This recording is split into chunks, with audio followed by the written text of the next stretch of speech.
100세 시대를 맞아 여러분의 건강을 책임집니다. 1:1 건강 맞춤 상담, 당신의 주치.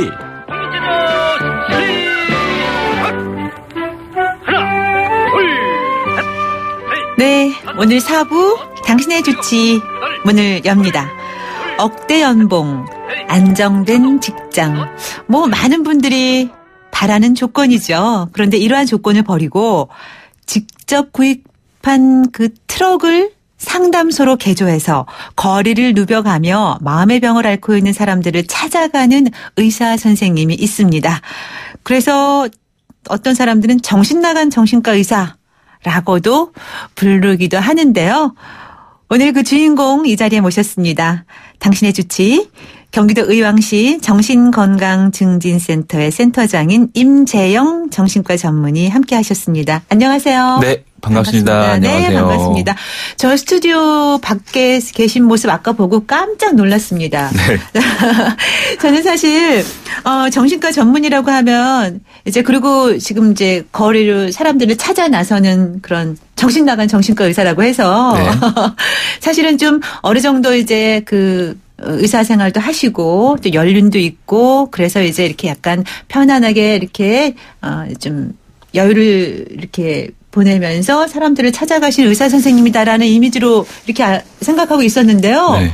웬 청년이 지금 스튜디오 밖에 있어가지고 저분은 누구지? 저분이 오늘 게스트는 아닐 텐데 혼자 이러면서 네. 방송했는데 정말 민망하네요. 그리고 굉장히 의외였습니다. 네. 너무 청년이 아니라 소년이세요, 소년.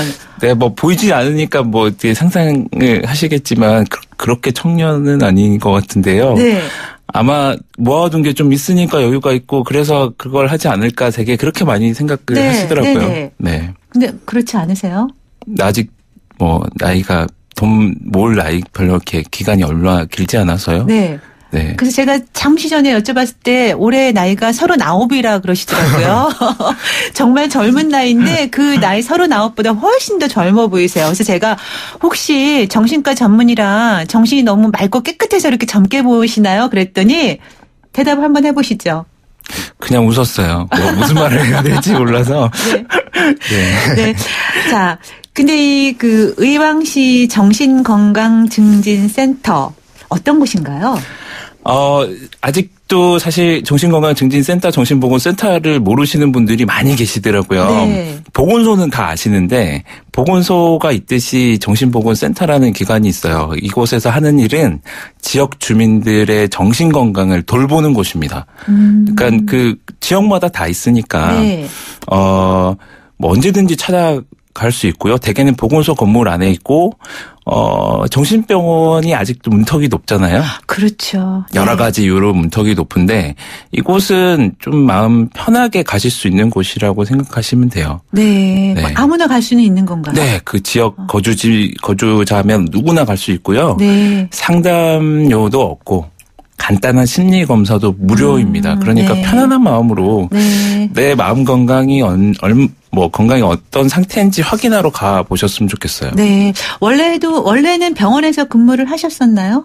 네, 저도 원래는 병원에서 의사 가운 입고 일을 했던 사람입니다. 네, 정신과 병원에서. 네, 7년 동안 일하다가 네, 어떤 생각으로 나오게 됐어요. 그러면은 연봉도 아까 제가 초반에 억대 연봉이라고 소개를 해드렸지만 네. 아주 많으셨을 것 같아요. 아주 많았죠. 네. 자, 아주 많은 그 억대 연봉 안정된 직장을 뿌리치고 지금 의왕시 정신건강증진센터 센터장으로 계시면서 사람들이 말하기를 정신나간 정신과 의사라는 그 별명을 붙일 정도로 직접 거리를 나가서 이렇게 상담을 해 주시고 계신데 네. 이 거리로 나가게 된 무슨 사연이나 계기가 있나요? 제가 하필 정신과 의사여서 정신병원에서 그 환자분들을 치료해 드리다 보니 제가 만나는 분들마다 사실은 참 이곳에 오기 싫어하고 힘들어 하셨었거든요. 네. 저를 만난 그 순간, 그날도 뭔가 빨리 떠나고 싶고, 네, 여기서 치료를 받고 싶어 하지 않은 그 어떤 저항감, 불편한 마음을 저도 느끼면서, 야, 이곳에서 이분들이 오시기를 언제까지 기다려야 될까. 그래, 한번 나가서 한번 이분들 만나볼까? 이런 생각이 들었던 것 같아요. 네. 쌓여서, 네, 그렇게 실천에 옮기게 된 것 같아요. 일을 하면서 경험적으로, 그런 게 느낌을 받고. 네, 직접. 안타까움이죠. 네. 안타까움. 그러면 그 트럭은 자비로 구입하신 거죠? 네. 병원 나오기 전에, 네. 어떻게 할 것인지를 좀 구상하면서 떠올린 아이디어였어요. 네. 근데 이제 보통 손님이 찾아오는 경우에는 제가 손님이라고 표현해서 죄송하지만. 손님, 네, 맞죠. 네, 환자들이 찾아오면은 이제 병원비를 받잖아요. 네네. 근데 내가 직접 찾아가서 상담을 해주겠다고 제안을 하면 상담료를 받기가 쉽지는 않을 것 같은데 무료로 하시나요? 아니면 어떻게 하시나요? 네, 저는 처음부터 무료로 하겠다 생각하고, 네, 나왔던 거고요. 무료로 하는 이유는 사실, 경제적으로 어려운 분들도 많고 또 그분들이 또 겪고 있는 또 마음의 고통들이 많은 거 알고 있기 때문에 네. 부담 없이 제 그 고민을 들어드리고 제가 할 수 있는 뭔가를 해드리고 싶어서 네. 어떻게 보면 재능 기부라고 보셔도 될 것 같아요. 네, 네. 요즘에 어떤 분들 가운데는 재능 기부란 말 없어져야 돼. 힘든데 재능 기부 해가지고 돈도 못 벌어 이런 분들도 네. 많이 계신데 오히려 더 반대로 정말 존경합니다. 네. 네. 왜냐하면 사실 우리 한국 사회에서 의대를 나왔고 의사가 된다는 것 그냥 흔히 생각하기에 정말 뭐 성공으로 가는 길이잖아요. 네. 그리고 이미 성공하셨고 네. 뭐 부와 명예가 따라오는 직업을 거의 뭐 7년 이상 억대 연봉 뭐 엄청 많은 그 연봉을 뭐 받으셨고 그런데 이제는 상담료도 안 받고 거리로 나오셨어요. 돈벌이하고는 조금 거리가 좀 멀잖아요. 네. 가족들의 반대가 좀 있었을 것 같은데. 뭐 결과적으로 보면 반대였다고 할 수는 없을 것 같은 게 그래요? 결국 이제 허락을 동의를 해주셨고 응원을 해주시니까 제일 그래도 와이프가 많이 놀랬어요. 네. 처음 얘기했을 때 많이 놀래고 그랬을 것 같아요. 무슨 소리냐 뭐 네. 그런 반응이었는데 결국 그 어떤 생각의 차이는 계속 대화를 하면서 결국 저의 마음을 제대로 전달을 하니까 와이프도 동의를 하더라고요. 저의 진심을 네. 느끼고는 네. 그러고 이제 해보라고 했었습니다. 역시 전문가답게 대화를 네. 하신 것 같아요. 네. 자, 트럭에서 만난 사연들이 좀 궁금해요. 많은 사연이 있겠지만 네. 좀 기억에 남는 무슨 사연이 있는 분. 뭐 그 연령대에 맞는 고민들이 다 이제 달랐고요. 네. 기억에 남는 분은 50대 후반의 어떤 중년 남성분이셨는데요. 네. 이제 직장 잃은 지 얼마 안 되셨고, 그동안의 삶은 정말 주말 부부 하시면서 가족들과 떨어져서 지방에서 돈 버느라, 그러니까 가족들을 위해서 나름 그분은 이제 희생을 하셨다고 했어요. 네. 그러다 보니 가족들하고 좀 관계가 그렇게 끈끈하지는 못했던 거였어요. 그렇죠. 또 서로 좀 무심했었던 것도 있었고. 네. 근데 막상 일자리를 잃고 집에 왔더니 그분이 느끼는 그 심정은 소외감? 네, 무시당하고 소외당하는 느낌? 네. 네. 그러니까 어떻게 보면은 서로 무심이었는데 이제 그분이 느낄 때는 내가 당하고 있다는 느낌까지. 네. 그러면 나는 돈 벌 때만 뭘 이렇게 대우를 해줬고 돈 못 버니까 내가 이제 이런 취급을 당해야 되냐.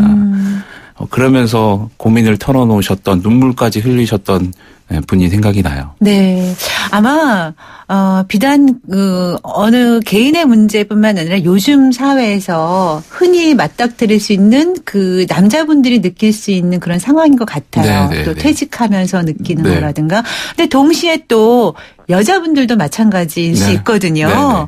자, 저희 당신의 전생기 오늘 이 프로그램은 저희가 50플러스, 50대 이상 그 중년분들이 애청하시는 분들이 많이 계시거든요. 그래서 이렇게 보면 우리 사회의 그 50대 이상 되시는 분들, 특히 남자는 남자대로 또 여자는 여자대로 몸도 이제 좀 약간씩 이렇게 변화가 많이 오기 시작하잖아요. 근데 몸뿐만이 아니라 정신적인 건강에도 위기가 찾아오는 시기인 것 같아요. 이럴 때 어떻게 해야 되는지 몰라서 우울증도 많이 걸리고 여자들은 그렇죠. 이제 남자들이 퇴직하고 나면은 남자들도 그런 아까 말씀하셨지만 여자들대로 이제 경제적인 것도 남편이 네. 그만두고 나니까 그리고 이제 나는 이미 아이들 다 키우고 좀 자유롭고 싶은데 남편이 항상 뭘 같이 하자고 그래 뭐 이런 거에 대한 그런 거 뭐 여러 가지 신체적인 변화로 인해서 우울증도 많이 겪게 되는데 대부분 그런 비슷한 사연들이 네. 많은가요? 네, 중년의 위기라고 하죠. 네. 이제 신체적으로는 호르몬이 변하면서 갱년기가 오고요. 또 상황적인 어떤 그런 변화들에 또 적응을 해야 되는 시기인데 말씀처럼 중년의 여성분도 이렇게 고민을 듣다 보면 이제 나는 정말 희생적인 엄마였다. 네. 네. 남편과 아이들 뒷바라지 하느라고 정말 내 청춘을 바쳤다. 네. 근데 지금 와서 보니까 애들 키워놔도 소용이 없고, 네. 남편은 뭐 밖으로 돌고, 네. 내가 지금 뭘 하고 살았는지 모르겠다. 또 하나 더 생기는 게, 부모님이 아프신 거예요. 네. 네. 그 시기 되면 이제 부모님이 아프셔가지고 나는 그동안 내 자식과 남편을 돌봤는데 이제는 부모님을 돌봐야 되는 이 상황에 네. 너무나 이제 본인 자신을 잃은 느낌? 너무 허망함? 네. 네. 그런 걸 많이 네. 호소하셨었어요. 네. 그래서 이제 흔히 화병이란 얘기도 나오고. 네, 이렇게 화병도 자꾸 그렇고. 참고 억누르다 보니까 네, 네. 희생하고 그런 분들도 많이 계신데 이 몸뿐만이 아니라 마음도 건강하고 행복한 중년을 맞이하기 위해서는 어떻게 하는 게 좋을까요? 뭐 정신적으로 이게 특별히 뭐 네, 딱 뭐 팁을 드릴 수는 없어요. 네. 그 개개인 제가 고민 상담하면서 그분의 상황에 맞게 현재 상태에 맞게 어떤 얘기를 해드리는데 이렇게 전반적으로 말을 하자면 네. 나를 찾으십시오. 네, 그러니까 마치 어쩔 수 없이 그랬다고 하시지만 사실 어쩔 수 없지는 않았어요.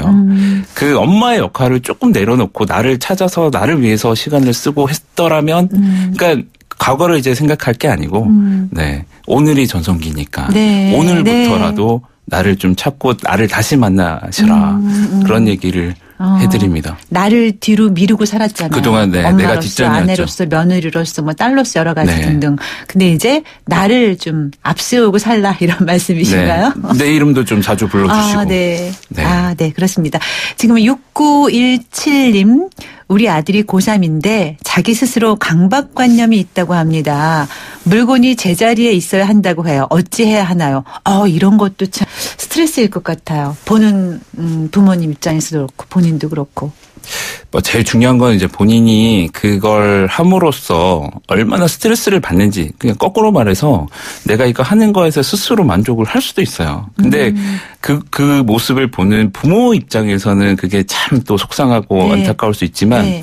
저는 일단은 먼저 그 아드님이 이걸 하면서 얼마나 고통스러운지 아니면 오히려 이렇게 함으로써 내 마음이 좀 편해진다면 그걸 굳이 못하게 그렇게 못하게 라고 말씀드리고 싶지는 않고요. 네. 뭐 근데 고통을 강박관념이 있다고 표현을 하셨거든요. 그때 그 강박관념이요. 네.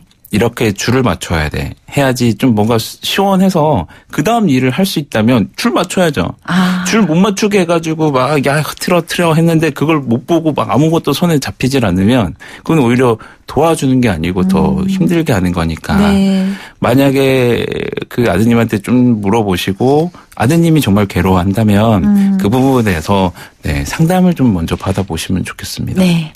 4007님, 저도 우울증으로 많이 힘들어했지만 정신과 선생님 도움을 많이 받았어요. 그래서 혼자인 시간을 줄이려고 가게를 시작했거든요 하셨어요. 네네.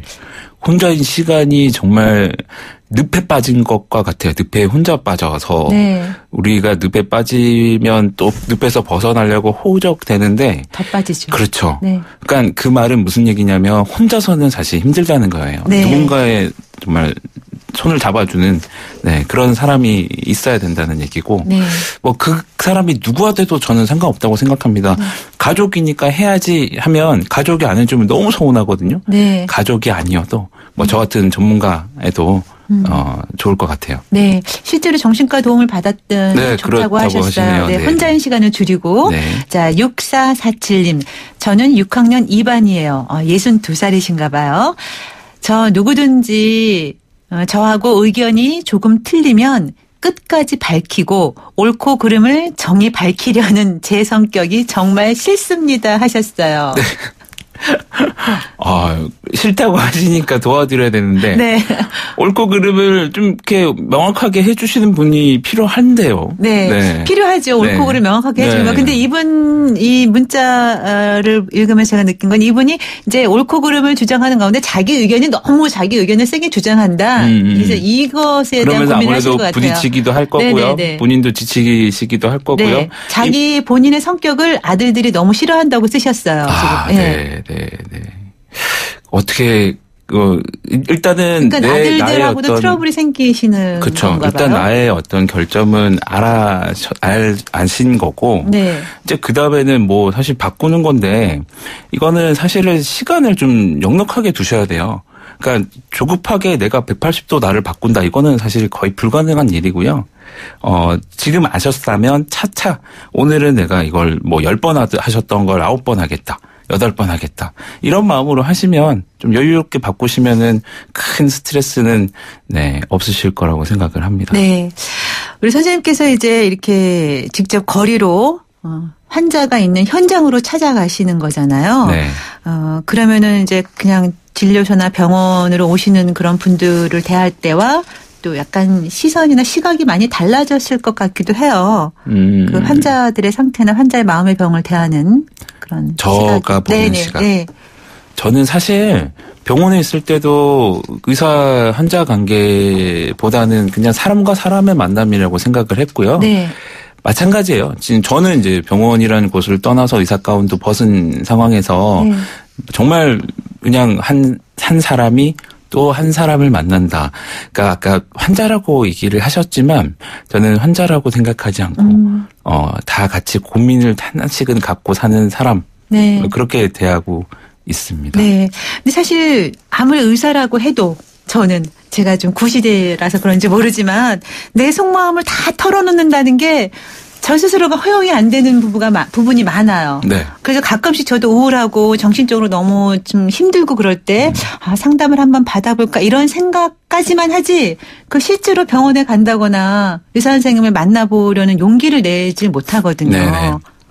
사실은 아까도 말씀드렸지만 아직 그 정신병원, 정신과 이런 것들에 부정적인 편견이 있기 때문에 네.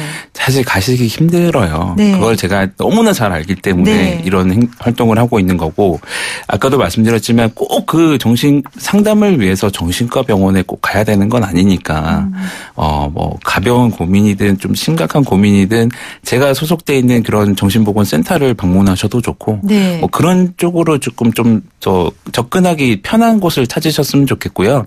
저를 만나시는 분들조차도 처음에는 선생님 어디서부터 어떻게 얘기해야 될지 모르겠어요. 뭐 무슨 얘기해야 될지 모르겠어요. 하신단 말이에요. 네, 왜냐하면 찾아오셔놓고도. 네, 저도 만약에 그럴 것 같아요. 네. 선생님 일단 찾아갔어요. 아니면 선생님을 만났어요. 고민을 얘기를 하고 싶어. 얘기를 하기 시작했는데 어디까지 말해야 되지? 이걸 다 말하면 저 사람이 나에 대해서 너무 쏙쏙들이 알고 그럼 나 너무 창피해서 어떡해. 네, 네. 이런 생각을 하게 되거든요. 그럴 수밖에 없죠. 네. 그래서 저는 처음에 이렇게 말씀드려요. 고민 없는 사람이 어디 있습니까? 네. 꺼내놓을 수 있는 말씀하실 수 있는 것부터 하나씩 얘기하시면 제가 이제 얘기 들으면서 잘 따라가 볼게요 하는데 이게 참 신기한 게요. 처음 얘기야 무거운 얘기가 안 나오지만 하나씩 꺼내놓으시면서 결국에는 정말 진짜 내가 숨기고 싶었던 얘기까지 꺼내놔 주시더라고요. 그러다 보면 스스로가 이렇게 뭔가 시원한 느낌이 들 것 같아요. 네네. 사실 본인도 놀라시면서 또 그 과정에서도 뭔가 이걸 혼자만 지고 있었는데 뭔가 같이 나눈다는 느낌, 네, 뭔가 좀 덜어낸다는 느낌. 그래서 얘기가 더 잘 되는 경우도 있나 봐요. 그렇게 또 정말 마음의 짐을 좀 내려놓고 가시는 분들 많습니다. 네, 그럴 때 굉장히 보람 느끼시겠어요. 그 맛에 하죠. 그 맛에 하시는 거. 네. 그 맛을 무엇과 비교할 수 있을까요? 네.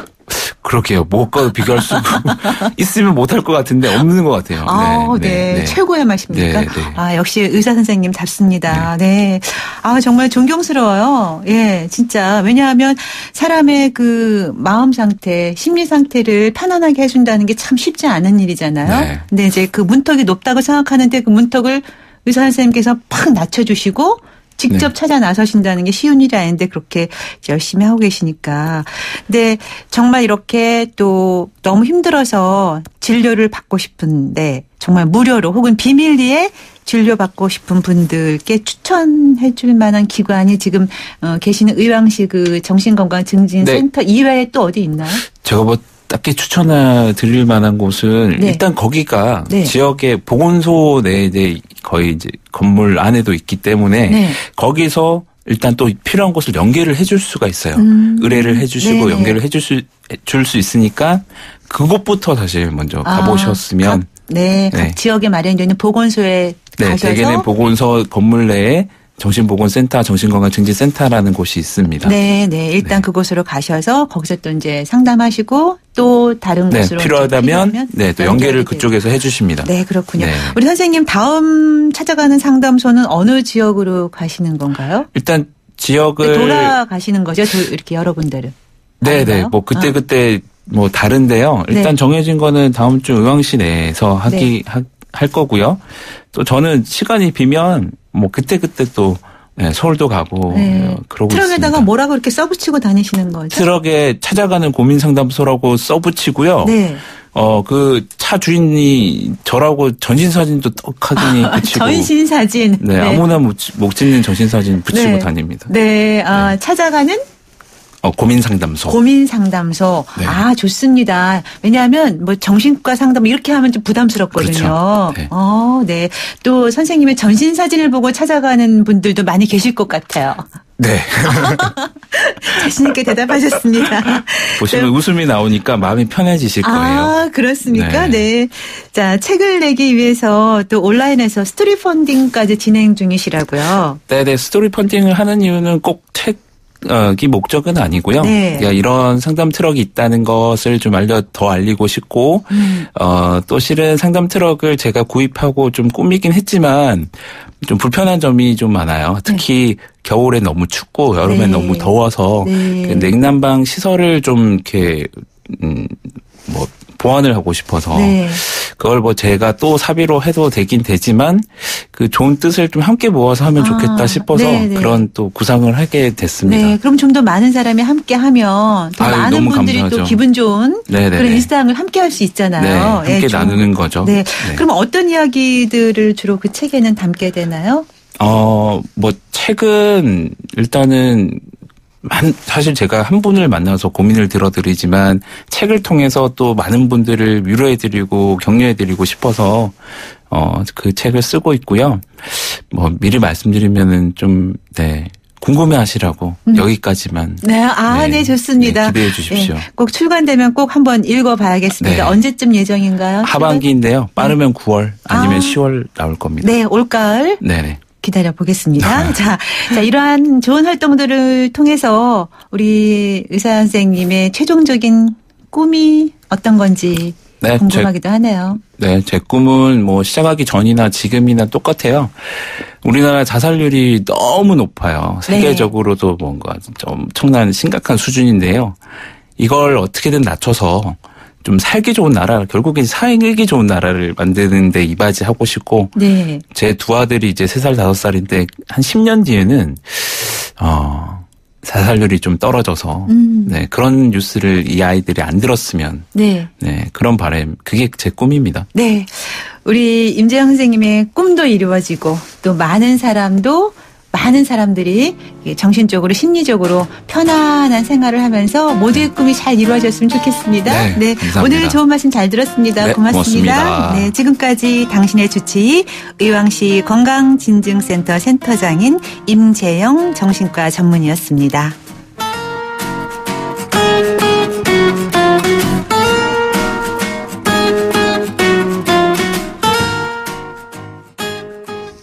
네. 오늘 저희 문자 주제는 고민을 누구랑 나누세요? 라는 것으로 정해봤는데요. 자, 고민 나누실 분이 있는 분은 행복하다라는 말씀 우리 임재영 선생님께서도 해주셨습니다.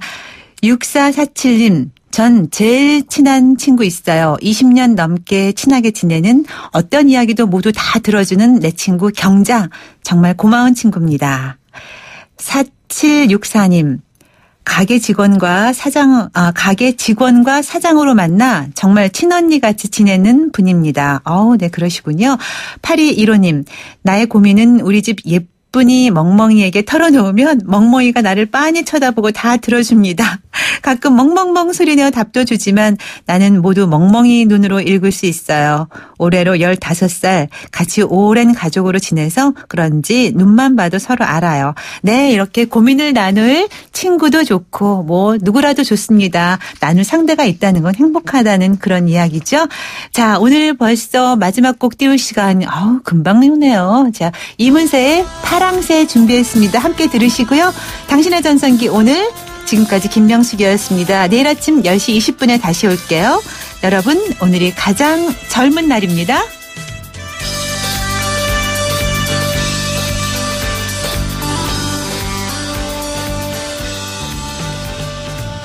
귓가에 지저귀는 파랑새